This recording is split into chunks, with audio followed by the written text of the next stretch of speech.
वंदे मातरम। बंधुओं, नीतिशास्त्र का एक सिद्धांत है साइकोलॉजिकल हेडोनिज्म। यह सिद्धांत कहता है कि हर व्यक्ति अंदर से लालची होता है, अर्थात everyone is selfish by virtue of birth. जन्म से हर व्यक्ति लालची होता है, अपने लिए सुख चाहता है और अधिक से अधिक सुख और दुखों से दूर रहना चाहता है। अब प्रश्न ये है कि भाई लालची होता है तो सबका लालच क्या, जैसे हम सामान्यतः मान लेते हैं कि लालच का मतलब धन का लालच होता है। वास्तव में धन का लालच सबसे छोटा लालच होता है। धन का लालच एक लालच है, इससे बड़े बड़े और भी लालच हैं, जैसे पद का लालच है, सत्ता का लालच है, शक्ति का लालच है। और सबसे बड़ी, जैसे अक्सर हम कहते हैं कि महात्मा गांधी ऐसे एक धोती में रहते थे और कितने तपस्वी और त्यागी थे, ऐसा कुछ भी नहीं है। वास्तव में महात्मा गांधी का लालच सबसे बड़ा था।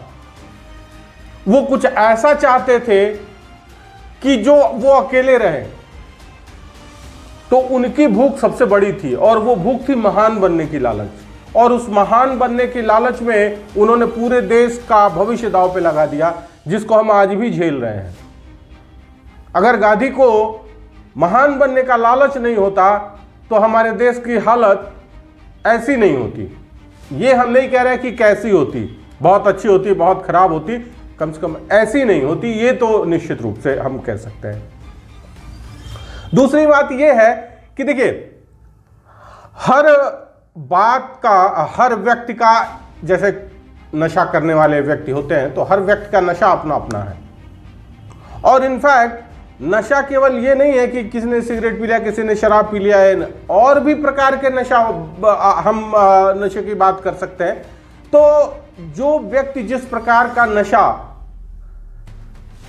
करता है उसको उस प्रकार का नशा दिया जाता है और वो ग्रहण करता है। जैसे कि जिसको सिगरेट पीना है सिगरेट, जिसको गुटखा खाना है गुटखा, जिसको पान मसाला है, शराब है, किसी को ब्राउन शुगर, चरस, गांजा, अफीम, किसी को LSD लेना है, तो वो उसी प्रकार के नशे से सेटिस्फाई होता है।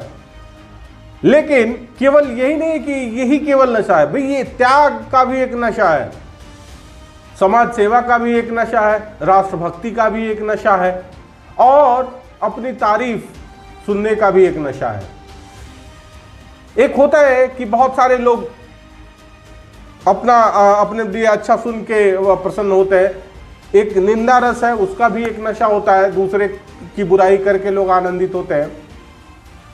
वास्तव में ये दोनों बातें हम क्यों कह रहे हैं, क्योंकि इन्हीं दोनों बातों को ध्यान में रखकर बहुत दिनों से, अब ठीक ठीक बता पाना तो मुश्किल है कि अंग्रेजों के समय से या जो 1000 वर्ष का जो इस्लामिक परतंत्रता रही हमारे देश की उस समय से, लेकिन इन दोनों बातों को ध्यान में रखकर विधर्मियों ने, विपक्षियों ने, जो हमारा हित नहीं चाहने वाले हैं, उन्होंने हमें बांटने की कोशिश की और वो सफल भी रहे।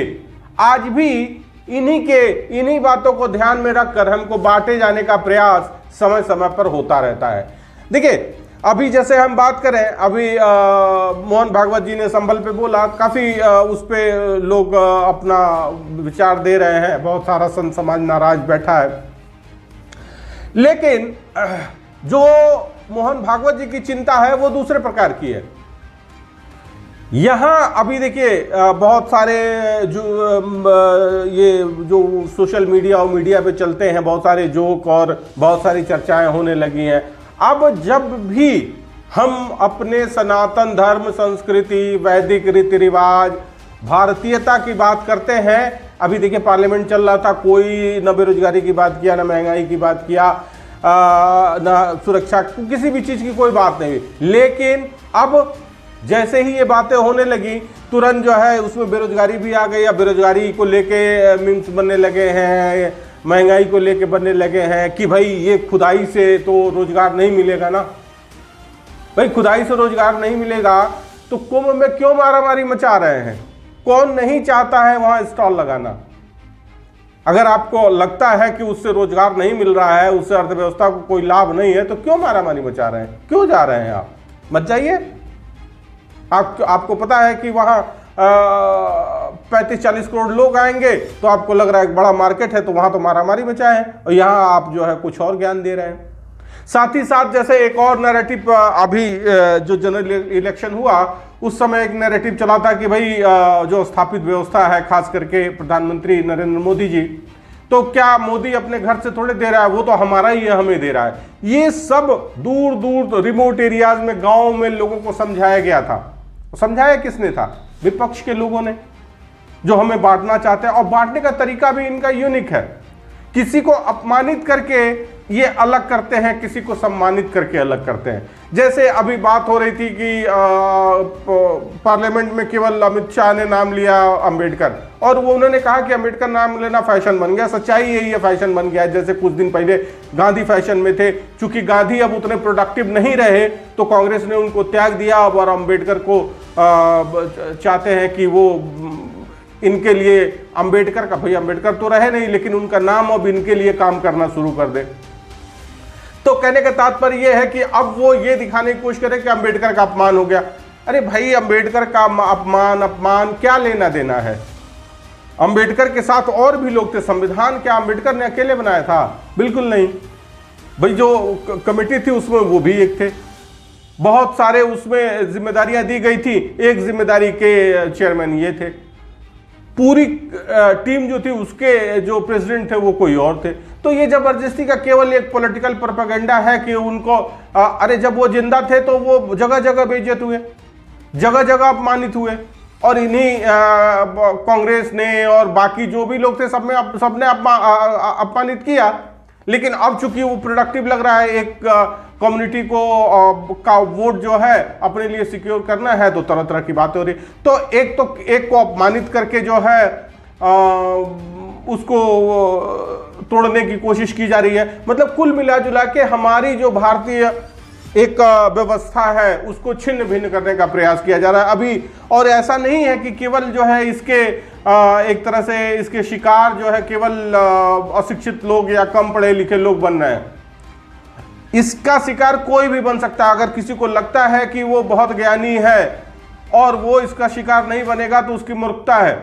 शिकार कोई भी बन सकता है। अभी मैं 2 दिन पहले की घटना बताऊं। हमारे एक मित्र हैं, आईआईटी कानपुर के पास आउट है, 2002 बैच के, और बहुत मतलब हम कहें कि बहुत प्रबुद्ध जन है। उनका ज्ञान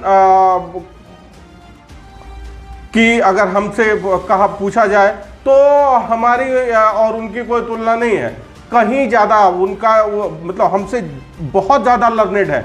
हम उनके ज्ञान की एनालिसिस नहीं कर सकते, उसका मूल्यांकन नहीं कर सकते। लेकिन उन्होंने कल एक मैसेज भेजा जिसमें जो एक मिशनरी वाला वो था, सेंट जेवियर यहाँ पे आया था सन, और उसके नाम से कुछ लाइनें थी कि अगर ब्राह्मण न होते तो हम भारत के पूरे भारत को हम कन्वर्ट कर चुके थे, कुछ ऐसा। और उसमें सोर्स भी बाकायदे लिख दिया गया था। ये होता है कि पढ़े लिखे लोगों को कैसे भ्रम में डाला जाए। सोर्स लिख दिया था कि इस बुक से, पेज नंबर 190, 2 वॉल्यूम में बुक थी, मैंने दोनों बुक के 190 से 10 ऊपर 10 नीचे पेज सारे पढ़ डाले, कहीं कुछ नहीं था। वो पेज भी मैं आपके साथ शेयर कर दूंगा। तो अब उन्होंने मुझे भेजा कि भाई ये जो है एक प्राउड मूवमेंट है, ठीक है। अब देखिए, अब क्या है कि भाई उनको लगा कि एक ब्राह्मणों के रेस्पेक्ट में कोई बात कही गई है तो उनको थोड़ा आनंद मिला।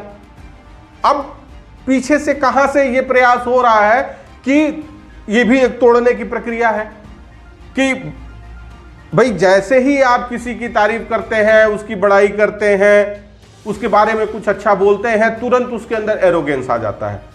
वो अपने को सुपीरियर और बाकी लोगों को इंफीरियर मानने लगता है। एक तरफ हमने एक को अपमानित कर दिया है तो वो अपना सम्मान वापस पाने के लिए जूझेगा, और एक को हमने जब ज्यादा सम्मानित बता दिया है तो वो क्या करेगा, इनसे कहेगा भाई हम इनसे सुपीरियर हैं, और वो फिर एक जो है कॉन्फ्लिक्ट की स्थिति पैदा हो जाएगी। और बांटने वाली जो शक्तियां हैं, विघटनकारी शक्तियां हैं, वो बराबर इसी चीज का प्रयास कर रही हैं। तो कहने का तात्पर्य अभी बीच में जैसे कुछ आ जाता है कि क्षत्रिय वो लड़े और देश की अरे जिसका जो काम है वो उसने वो काम किया। अभी एक मैं कार्टून देख रहा था, उसमें था कि जब हिंदू राष्ट्र बनेगा तो उसमें शूद्र की क्या स्थिति होगी, और एक कार्टून बना था, सबसे ऊपर ब्राह्मण क्षत्रिय कंधे बैठा था और क्षत्रिय वैश्य के कंधे बैठा था और नीचे शूद्र लेटा था।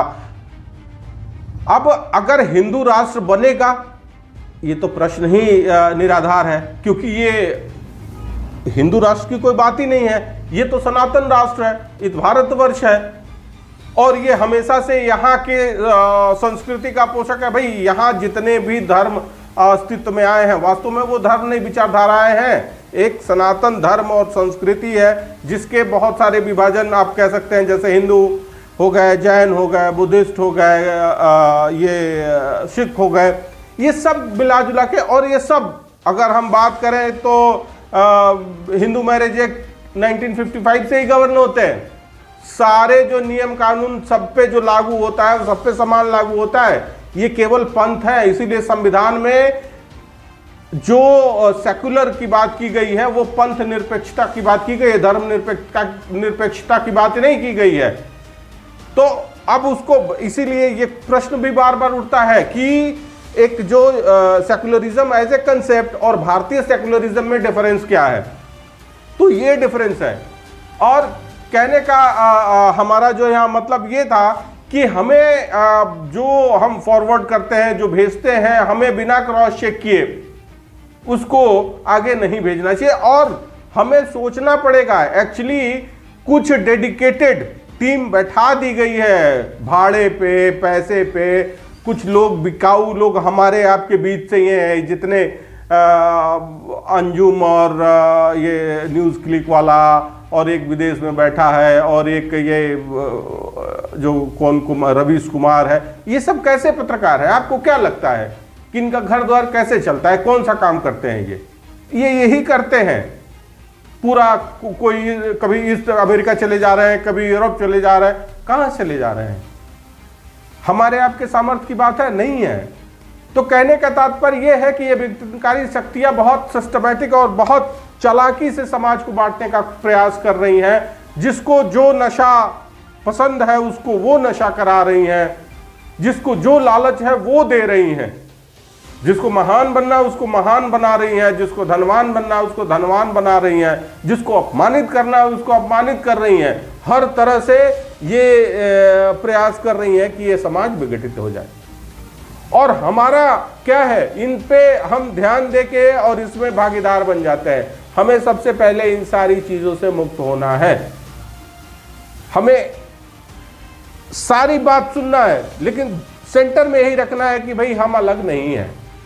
और यही एक रास्ता बचा है कि हम सुरक्षित रहेंगे। वो कहते हैं ना, एक है तो सेफ है और बटोगे तो कटोगे। ये सब बिल्कुल ठीक बात है। बंगला जितने भी देखिए उदाहरण तो इस समय भरे पड़े हैं, उदाहरणों की कमी नहीं है। भारतवर्ष में ही जहां आप माइनॉरिटी में होते जा रहे हैं, वहां क्या स्थिति, क्या दशा दिशा आपकी बनी हुई है। इवन छोटे छोटे पॉकेट्स आपके आसपास मिल जाएंगे। कॉलोनी, आपकी कॉलोनी के बगल में दूसरी कॉलोनी है जहां कोई और मेजॉरिटी में, आप जाके देखिए वहां मिनी पाकिस्तान बना हुआ है। तो कहने का तात्पर्य यह है कि बंधुओं, एक बार ज्ञान चक्षु, जिसको कहते हैं आंख और कान खुले रखना, आंख कान खुला रख के चले और संगठित रहे, सुरक्षित रहे। आज के लिए इतना ही, फिर एक नए विषय के साथ उपस्थित होंगे। धन्यवाद।